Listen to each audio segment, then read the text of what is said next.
Hey guys, I'm Ben Bateman. And I'm Andrew Guy. And we are the Action Guys. Boom! Woo! And we're in the Endgame now. We're in the Endgame now. It's a big episode today, guys. I had this gauntlet on for effect. I'm taking it off now. It's sick. It's really I wish cool. that I had that at my house. Yeah. It's funny because everyone does the middle finger with it first. It's like the first thing they do. Yeah. That was the first thing I did. Basic. Yeah, I was You're a basic. I bitch. am a basic bitch.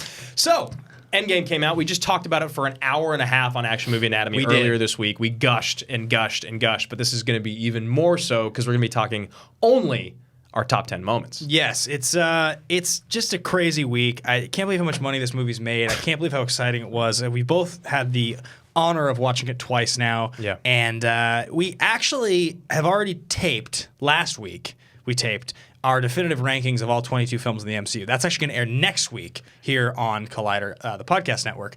Now, interestingly enough, I won't spoil where we put Endgame on the list, but we both have sort of agreed we wouldn't change it from that spot as a collective ranking. Right. But it's really a difficult movie to rank. Yeah, and I definitely think it'll move in my list moving forward because we did a collaborative ranking, so we have to, when we do collaborative rankings, we kind of have to give up a little bit of footing sometimes if the other person is very strongly opinionated about a certain movie, which is fine. And with movies coming out, you got to give them time, and Endgame definitely needs time. But you were talking about how, and you talked about this with Mark Riley outside just a minute ago, saying that it's just not really fair to rank Endgame with movies like Civil War, with movies like Winter Soldier, with movies even like Infinity War, because it's required to do a different job. And you keep using the analogy of Fellowship and Return. Yeah, because it doesn't. Like when you watch Return of the King and the movie ends 5 times in the last 20 minutes, keeps like wiping to white, wiping to black. Yeah. It's like it doesn't quite do that in Endgame, but what does end up happening is they have to answer all these questions and give all these throwbacks, and there's like all these moments where you're like, that only works and is only significant and only has to happen because of the other movies in the franchise. We know this is the last movie we're going to get to see all these characters, these actors, and these contracts at this age together. So we have to do this. And it has a lot of like really heroic, amazing moments that are perfect and would work just as well in Infinity War. But Infinity War gets to be the build-up. It gets to, and it is a much more cohesive story. A complete story. Yeah, like it feels, I guess, not more earned. This one feels extremely earned. This one feels like if you tried to make this movie 2 hours and 10 minutes long, it wouldn't work. It would feel too normal. Yeah, and they did a great job. We discussed this on the other show, saying, and guys, if you haven't figured out, this is going to be a spoiler-riddled episode. There's going to be nothing but spoilers. You were saying how originally the end of Infinity War, they were supposed to kill Thanos and see Clint's family turn to dust, and that would have been, I think, that would have been a mistake. And obviously they corrected that mistake. It would have made Infinity War not feel as complete. Right. Whereas at the end of this movie, or at the end of Infinity War now, it's definitely a cliffhanger, but it also feels like the movie, it could just be done. There could never be another movie and the bad guy wins, which would never happen in a Marvel movie. But. Yeah, and it's also crazy, like people's opinions of Infinity War afterwards. Like people who like don't do this for a living or like don't understand structure or story were like, I don't know, I didn't love it the way the bad guy wins. And it's like, it's because it's part one. Yeah. The bad guy doesn't win. There's just a great ending to the movie. Yeah, because we all know, since we're all so in, touch these stones, is that the bad guy winning means the good guys are going to come back and win like in the craziest way you've ever seen. Yeah, epic, you know? epic AF, as the kids say. Anyway, and then they dab. Yeah, and then they dab. So I just did that. The full discussion is going to be each of our top 10 moments in Infinity You've done that many times.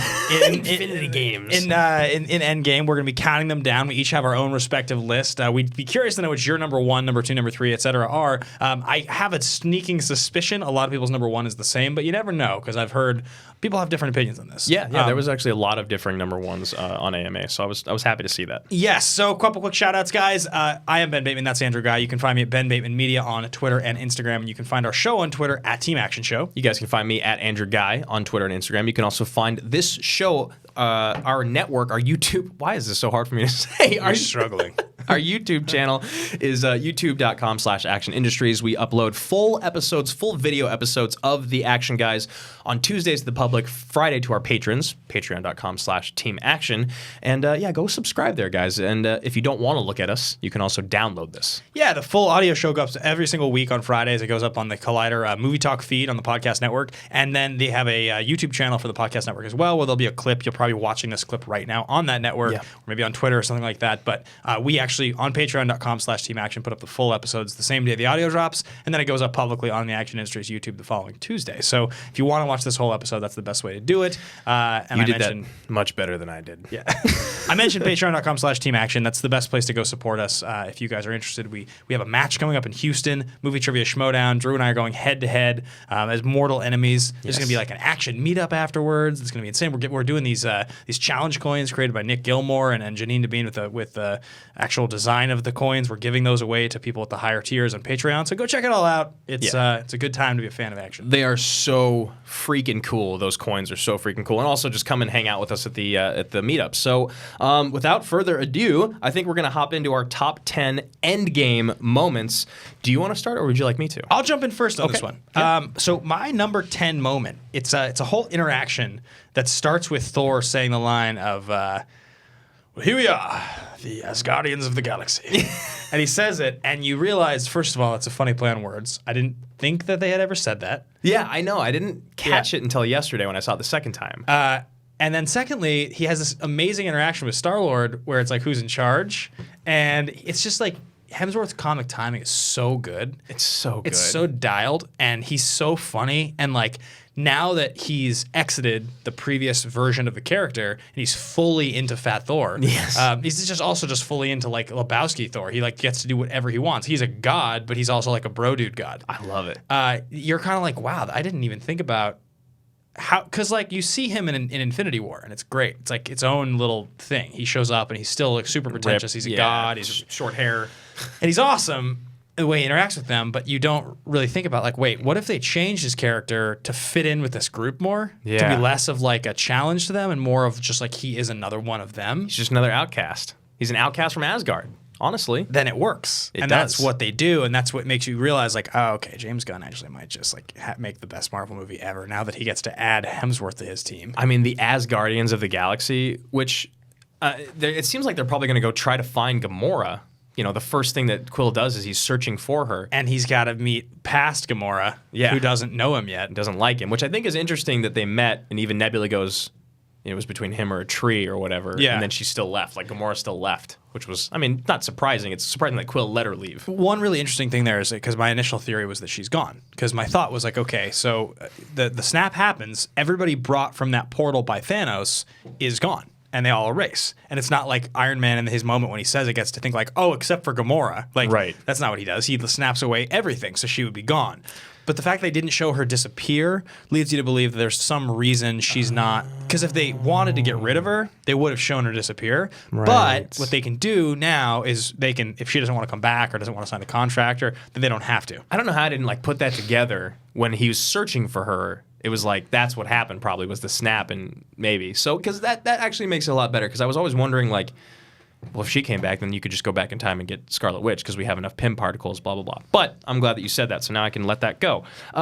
It's funny, because that's my number 9, but it's actually, of course. It's, of course. Yeah, that's my number 9. And I died again yesterday in the theater knowing it was coming. It cracked me up. But my number 10 is kind of a weird one. Because it's not actually really about, it's about the movie, but it's not a moment that anyone else would really care about. So there's 2. When you go to the group meeting of Cap, and it's like, now that they're all gone, what do we do now or whatever? The scene in the wide shot when they're all sitting in the chairs, up on the top it says, in memoriam of Chaplain Matt Haggerty. Oh, right. Hags, who's one of our best friends. We've been very close to Hags for about a decade. Yeah. We've been in fantasy football leagues with him for years. I crashed in his room at one point when I needed to, and he was living out of town. The guy has been a mainstay in our lives, and he is one of the...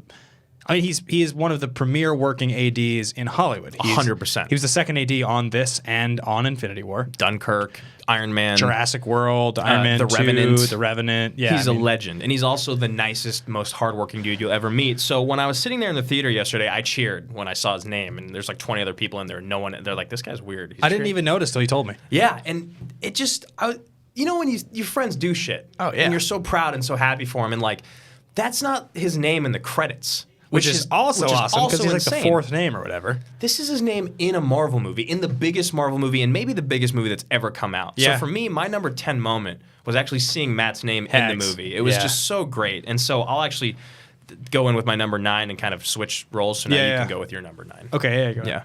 No, I already did mine. So Oh, of you course, did. of course, of course. Of course, yeah. of course, of course, yeah. Of course, of course. My number 9 is another kind of comedy moment, and it's you cut to Avengers Mansion, the compound, and Scott Lang is sitting there with his taco, and he's gonna eat his taco, and the jet, the Milano lands, and it blows the taco away, and you know Gamora has her like comic. I actually had a bit of an issue with I had a bit of an issue with Nebula in this movie. Really? I didn't think that she was bad on the whole, but there's like a handful of line deliveries that she gives that are like too on the nose for me. Yeah, I understand what you're saying. Where she's too like, Thanos always told me he had a plan. He would retire and go to the garden. And you're like, I know you're supposed to be overly intense and that's the humor, but at a certain point it just feels like bad acting. Right, because in the beginning, when you're overly intense playing flag foot, or what is that called? Football? What was that called? Finger football? I can't remember what the hell it was called. Maybe, yeah. Yeah, but when they're doing that, it's like a funny moment. Yeah. I had fun. Yeah. You know? But I it's could the try again. whole movie. Yeah, exactly. And she doesn't ever really let it drop. But nonetheless, she walks by. She's like, Rhodey, careful on landing. There's a moron in the courtyard or whatever. Idiot. Yeah. And he lands and then, walks in and Scott's like, what? And then you see well-dressed Hulk walk over with like an entire box of tacos, and he just like looks down at Scott. He just takes 2 of these tiny tacos and he places them in his hand, and then that sweet music starts playing as he like walks away. He's like the biggest smile. You're like, I want to hang out with that guy. And like Hulk is just the best. It's so good. He's so funny and so weird. We've never even talked about the line. It's like I was made for this or something. Yeah. It's kind of a weird line. Maybe this is something. I know. There's like a few things. There's like a few lines that are like very choice decisions by Ruffalo. But the thing is, I respect him so much as an actor that even in those weird lines, I'm just like, it works. It worked for me. Yeah, he's great. Big Ruffalo fan. Did that line bother you or no? It just was kind of like I didn't know what to feel about it. Yeah, same. It's kind of just like a weird one. Yeah. So I guess since I already said my number, I'm gonna hop ahead now. My number 8. It happens very, very early on in the movie, and it was almost the 5 years. Because like when you see the 5 years pop up, you're like, holy crap! This is real. Yeah, because when that happens 5 years later, like it's already hitting you that like, wow, I didn't expect this movie to start like this. Like, Yeah. What a surprising, like, I don't know where this is going. And then it goes 5 years later and you go, what? Yeah, I thought this movie was going to take place over the next 2 years, not skip 5. So that was almost it. But it's actually when Scott Lang goes and sees Cassie, his daughter. It's, he runs to the memorial and he looks for her name and he can't find it. He finds his name. But it's a good thing he finds his name because that means her name's not there. So then he goes and it's just so brilliantly well acted. It needs to be very subtle and real, and her reaction is excellent. Like, talk about someone who gets to take an incredible moment for their brand new acting reel as like an up and comer and be like, oh yeah, by the way, I carried one of the strongest emotional scenes in Endgame with Paul Rudd. Yeah, right. And the subtlety behind it and how Rudd almost cries, but then she cries, so he like fathers up and like holds her close, and then you see the look on his face like, we need to fix this. Right. I have to fix this. I love that moment, and it's like 10 minutes into the movie, so yeah. It's a good moment. It's a great moment. It's a good moment. My next one is my number 8, and it's when Tony first lands back on Earth. So you get his initial, and this is, I actually think, the trailer for this movie, I almost wanted to use that as my thesis. It's so immaculate that they were able to hide everything they were, because like you just don't see anything really. You have no idea what the movie's going to be based on the trailer. And didn't Hags keep telling us that? He was like, the trailer just doesn't. He said he was like, you can't make a trailer for this movie without it being a massive spoiler. Right. And they did. They just took a bunch of footage from the first 20 minutes, and then they took a couple shots out of context from the final 2.5 hours, and it works because like you don't have to know where people are or what's going on. So it's crazy. But they do show in the first trailer for it some of Tony's lines when he's talking to Yeah. and it's great. And so in that sequence, like it's really sad. He's talking to Pepper, but he first lands on Earth, and you know that he thinks he's dead. He thinks he's about to die.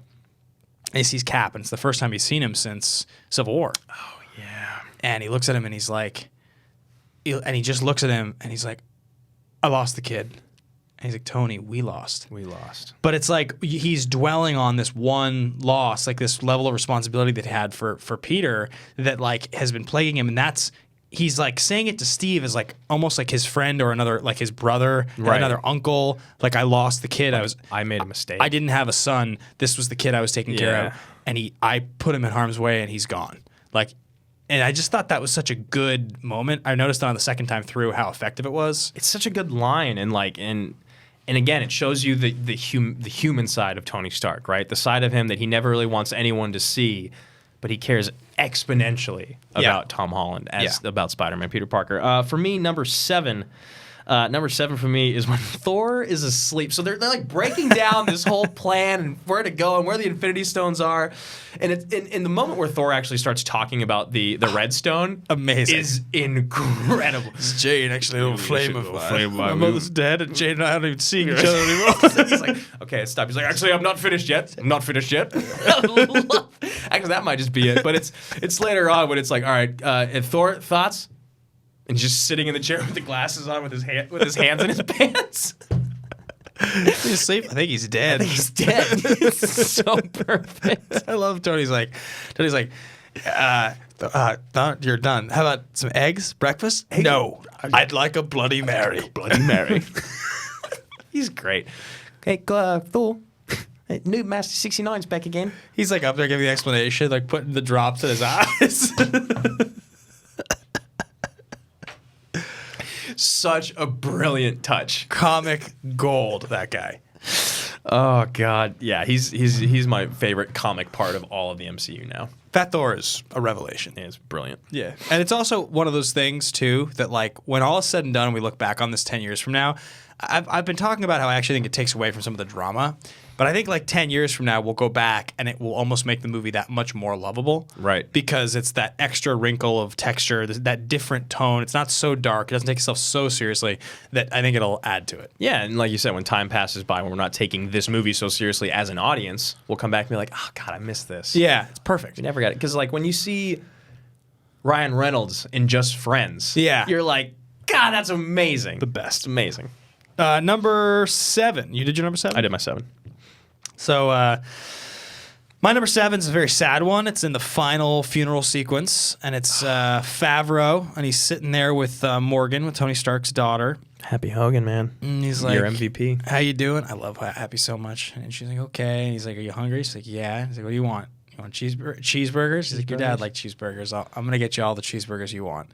And it's such a sweet moment because there's a lot of things going on there, right? Like Favreau started the MCU. Right. Yeah. He started it by directing Iron Man. So there's a level of like fatherhood that he has over this girl in the movie you kind of watch because you're like, okay, Downey was your guy, he was your horse, you backed him, you paid the ultimate price. So now it's both on like a metaphysical level. You're gonna have to like raise this girl, but also like it's important for you to have a big moment that you're gonna take care of this guy's daughter. It just everything about it was so sweet and so like. Because it's right after the message plays from the helmet. It's so good. I love you 3000. Yeah, and like the great thing about that scene again, it's the subtlety. There's like 3 lines each, right? And it's perfect. Favreau, like, it's such great execution. He almost tears up, but he doesn't because it's too much. It's just so good. I love that scene. So now that I've done like my first 4 and they're all kind of funny. The next one I got is a little bit more serious. It's when Stark meets Stark. When Tony Stark meets Howard Stark. Huge moment for me.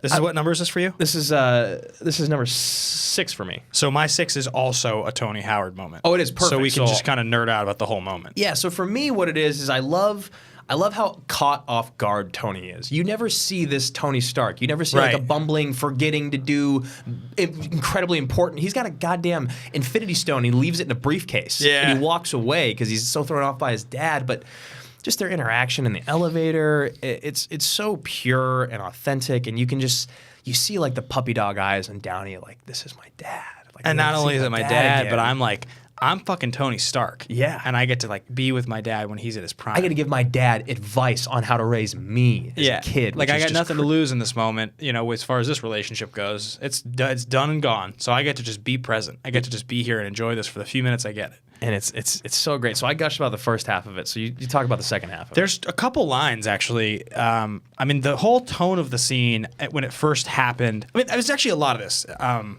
gonna the positive and the negative here. The negative is the flashback sequences are gimmicky and they're good. They're really good, but some of them are very gimmicky. The idea of going back to a time period that we already know from a previous movie and like going about it is like, you know, there's parts of that are good, and then there's parts of that sort of like falls a little flat after you've seen sort of the same joke over and over again. Right. And so by the time this one happens, because I think it's the last one, I was like, oh, okay, so now Iron Man's dad is here. Right. Like, that's what we're doing. But it was very quick in that scene that as they started talking, I was like, all right, but we're actually getting some context about this relationship that we've never gotten and we've never been able to get. And the only one that I can think of is I think it's in Civil War when he has the flashback scene at the beginning and he's a kid. You have like age reversed Downey and he's sitting there and his parents are leaving. And then he's like, this is a moment, and it's his technology he's selling at MIT. I think it's Civil War. Yeah. And you realize that this is sort of the only version of this you'll ever get, is seeing this version of Tony you know and love with this version of Howard you saw. Which is, he's always been just such an idol to Tony. Yeah. Know? And so I love that there's two lines. There's really more than two. One of them is, he says, you know, my dad wasn't such a bad guy, but he, every once in a while, he dropped the odd pearl. He's like, such as. And I think he says, no amount of money will ever buy you another second of time. Which is such a cool line because like there's so much of that goes into Tony Stark. It's also like Tony said goodbye to his dad, he died in a car crash. Yeah. Well, the Winter Soldier car crash. And then later in the scene, he says again, like, I don't even know this kid and I already feel like there's nothing I wouldn't do for him. Yeah. Both of those moments when he says them are just like gut punch of emotion. It's so well executed because, like you said, you get this one. It's starting to feel a little gimmicky with all the flashbacks, and they just inject so much heart in those two lines. It's incredible. Yeah, I never felt like the gimmick overshadowed the meat of the scenes. Yeah, but like I was aware of what I was watching. Cap versus Cap was the most gimmicky of all, I think. Yeah, and it was like I'm really glad they cut it like after 10 seconds because it would have been too much. What's the name of the actor who plays his dad again? John Slattery. John Slattery, just excellent. Crushed it. Yeah. For me, my number 5, since we both just started 6s, is I am inevitable. Inevitable. And I am Iron Man. Yeah. Just, God, I love it. Amazing. You know that you end the first movie with it, you end the last movie with it, right? It's him saying he's Iron Man, and it's the ultimate sacrifice moment. And that line from Thanos throughout the whole thing has been awesome. I've loved it every single time he said it. Yeah, and also like just, I mean that moment's so good because you see all the power coursing through Stark, and you're like, oh yeah, you're dead. You're dead. You're 100% dead. Like you just saw what happened to the Hulk. Yeah, you know, like you're gonna do this for humanity. You know, you have to. Could Thor have done it? Or was it because he's too drunk and like out of shape that it was like a... He might have been able to, but I think he would have... I think at the point that he was, his will was not strong enough. Or maybe he would have snapped and the wrong thing would have happened because he wasn't completely whatever it was. There's a lot of like cosmic good versus evil archetypal stuff in this movie, and they've leaned into it more and more. I think this and Infinity War about sort of the nature of good versus the nature of evil and how powerful the nature of good is, and that's you see it in Captain America the most because it's like his sort of ability to even pick up the hammer is like based on that, right? But it also sort of like informs you with Thor, where it's like, okay, you're not pure of mind, you're not pure of heart right now, you're clouded by fear, you're kind of with the dark side, that like it. That's what that's about. Yeah, and then when he finally, when he does talk to Frigga and he gets the hammer, he in that moment he's like, I'm still worthy. He doesn't even think he is. Right. He hadn't thought that he was. So yeah.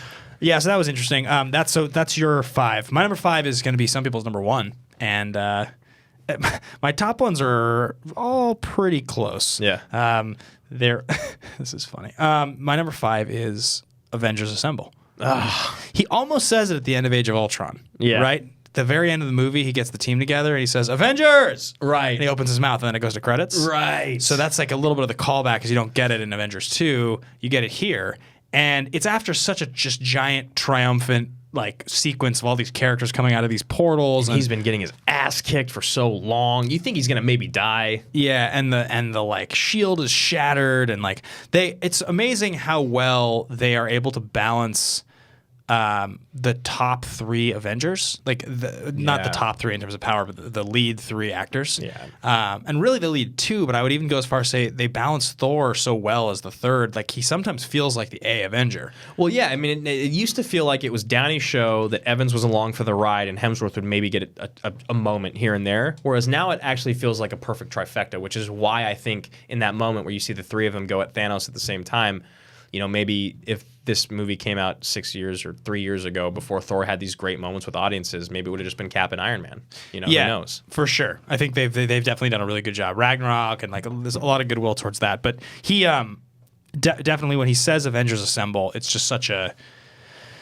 It's kind of like you're at the crescendo of the symphony. It's like happening. You're like at the most intense, biggest moment, and you know as soon as he says it, it's like things are going to get crazy, and they're gonna spend all the money in the world giving us special effects for the next 15 minutes because this is what it is. This is what this movie's about. It has to be because literally the shot before that is Cap standing there alone, and then you see this massive army from Thanos coming over the horizon, and it's so awesome.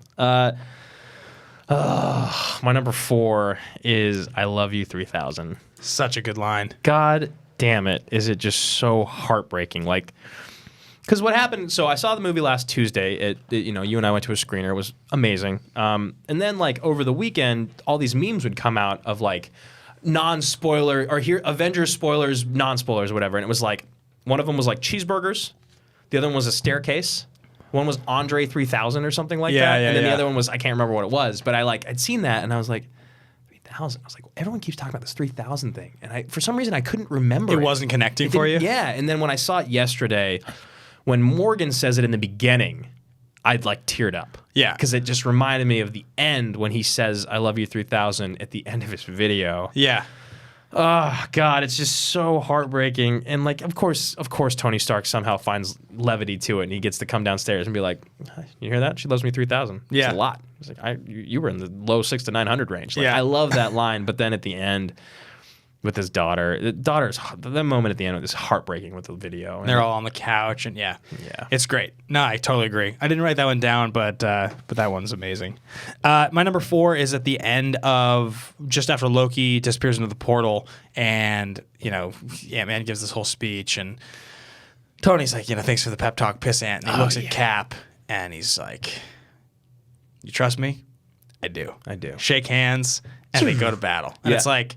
It's so good because of like Tony has that rant that he goes on early that's like pretty toxic, and super toxic.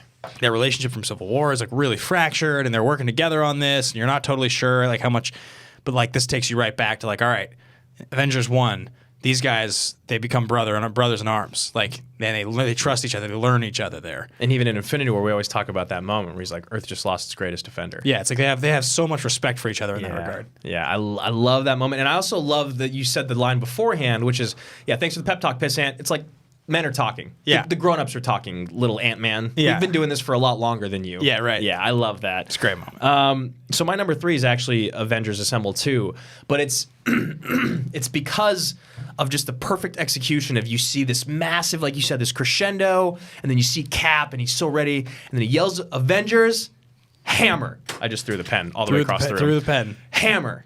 And then he goes, assemble. Like, it's so badass. Like, they could have done it so poorly, right? He could have yelled it or assemble. Yeah, like it could have just been lame, but this was just like, yes. Yeah, intense. Let's go, man. And I love that the hammer comes. That's actually my favorite part of it.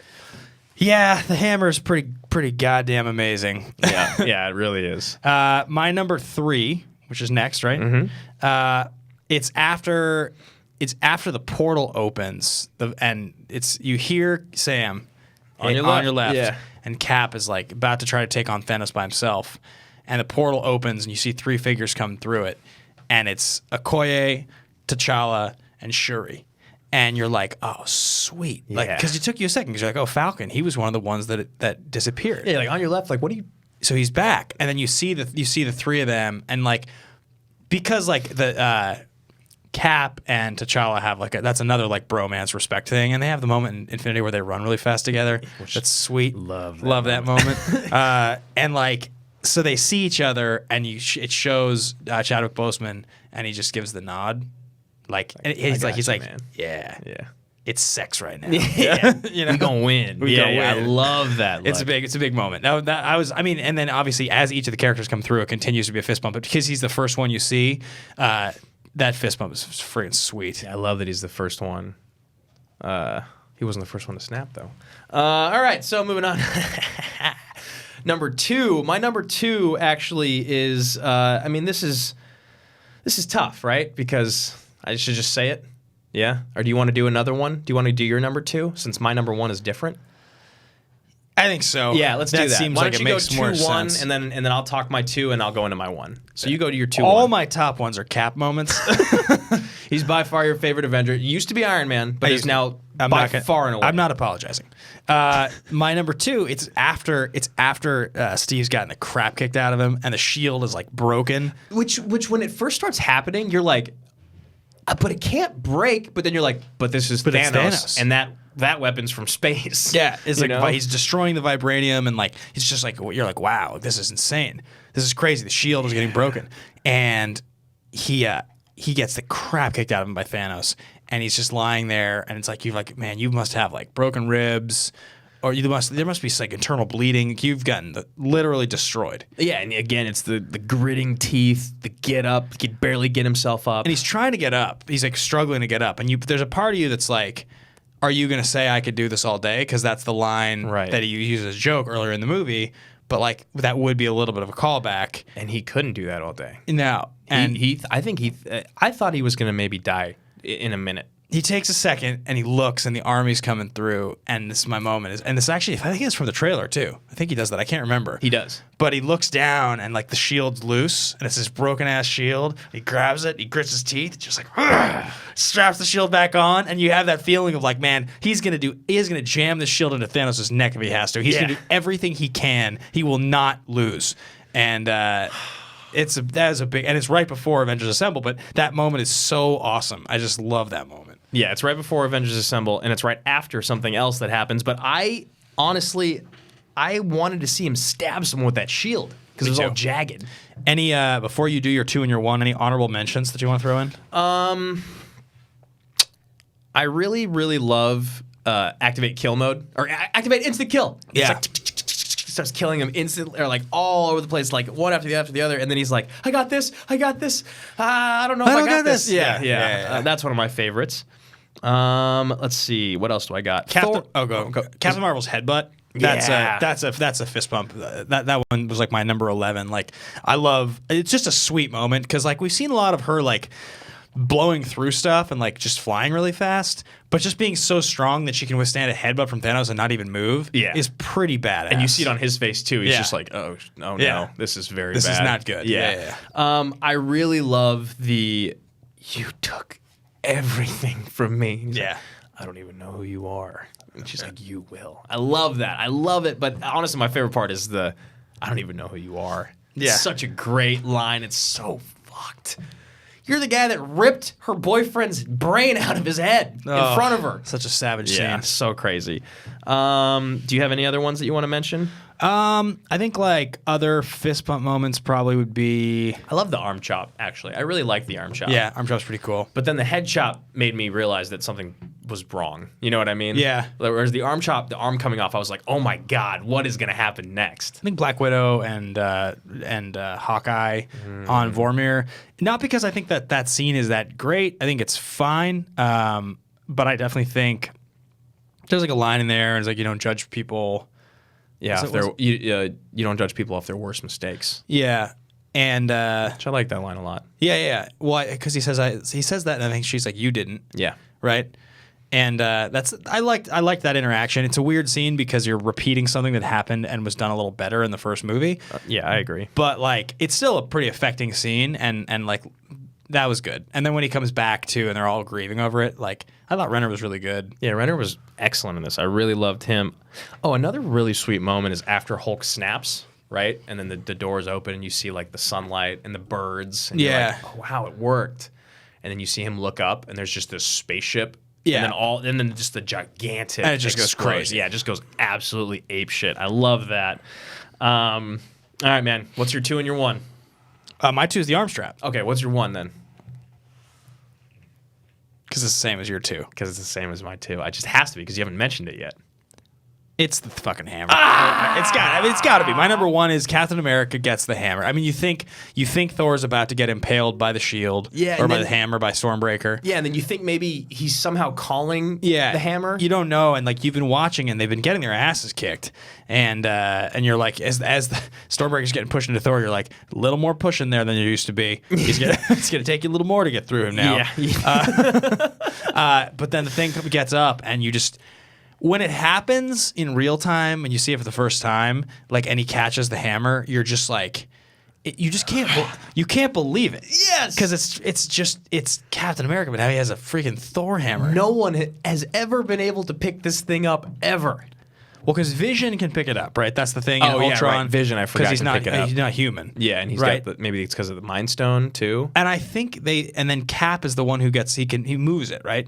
In that same he scene, flinches it, or like when they're all trying to pick it up on the table or whatever. Yeah, right. Right. And Cap's the one that gets the closest to moving it. Yeah, and I love when Hulk tries to pick it up and it like digs his feet into the ground because he's pulling so hard. Oh God, and he knows exactly every move he can use with him. He's Captain America, man. Yeah, he had the cheat code, man. He had the cheat code. He throws it off the shield and it creates the massive vibration. He can fly with it. He can call lightning with it. Like. That is by far and away the craziest fist pump in any MCU movie. What's the moment when is Thor hits the one hammer into the other hammer like a baseball, or is it like he does that at one point too, or the shield or something like that? I can't remember what it is, but you're talking about Thor hits the one hammer with the other one, but then also Cap he throws the shield behind Thanos and then throws the hammer at it to create the massive shockwave, which is so sweet. So sweet. God, I love that. So that's my number 2. Yeah. Which was my number 1. Yeah, I was shocked it wasn't. But you decided to be a hipster. I decided to be a hipster. Go for it. It's the moment right before Tony, because Tony's always got the plan. He's always the man with the plan. He's come up with plans A, B, C all the way through Z, and so it's when Thanos gets the glove back on, and I remember in the theater being like, "Oh my God, no! Can't happen again. Can't have this happen again. If he snaps, he's gonna snap. What's gonna stop him from snapping?" Thank God Captain Marvel is there because she stops him from snapping. Yeah, but then thank God. Yeah, then he punches her with the Power Stone, and then ragdolls her around, and then once again, so you get Tony there, and he looks over at Strange, who's doing his wizard stuff, controlling the water. And he looks at him, and Strange doesn't do anything. All he does is he just raises his index finger. The 1. It's the 1 in 14,605 or whatever. 14,602 or something, whatever it is. And and then Tony just does it. He knows in that exact moment that he's done. Iron Man is officially done. He does the switcheroo. He's got the glove that is already equipped to be a part of his Iron Man suit. But God, it's that look, man. Because when I watched it the first time, I didn't quite get the finger raise. Right. I didn't quite understand, There's just so much going on. But yesterday when I saw it and the finger raise, I teared up. Yeah. I was just like, it all came together. It all came to fruition that one moment. Tony's going to go down. Thanos is going to lose. Like, it all was just so great. And then the fact that Strange has known about this for 5 years and what that must be like eating at him, Well, 5 years of non-existence, right? But I think he's the only one that knows that had actually go through the time. Like, I think he actually lived the 5 years, whereas no one else did. He has like consciousness because of his like wizardy stuff. Yeah, and he's like he's the sorcerer supreme, and he was the timekeeper. Yeah, man, that finger raise just got me in all the feels. Yeah, huge. So that's it, guys. That's our top 10 moments from Avengers Endgame. Leave yours below in the comments. We'd love to know what you guys all think. That's going to wrap the episode up. So thanks for listening. Thanks for watching. We'll be back same time, same place next week with our definitive rankings of all movies in the MCU. It'll be a great episode. And then following up that week with a very special guest in here, which we'll announce next week. Or we'll announce it on different platforms, but be sure to check out patreon.com/team action if you guys want this full episode early, exclusive content, etc., etc. Yeah, make sure to check out at Team Action Show on Twitter or either of our Twitters at Andrew Guy, at Ben Bateman Media, and we'll tell you guys, like he said, about what that special episode is going to be. It is Schmodown related, it is Houston related, and you will not want to miss it. Like, subscribe, comment. Seriously, that's the best thing you guys can do to keep us in business here. So subscribe to the Collider the Collider podcast feed for Movie Talk, Podcast One, Apple, all the different places, and be sure to support Collider. They give us the show. Yeah, we love them for it. So take care, guys. Thank you so much. Bye, everybody.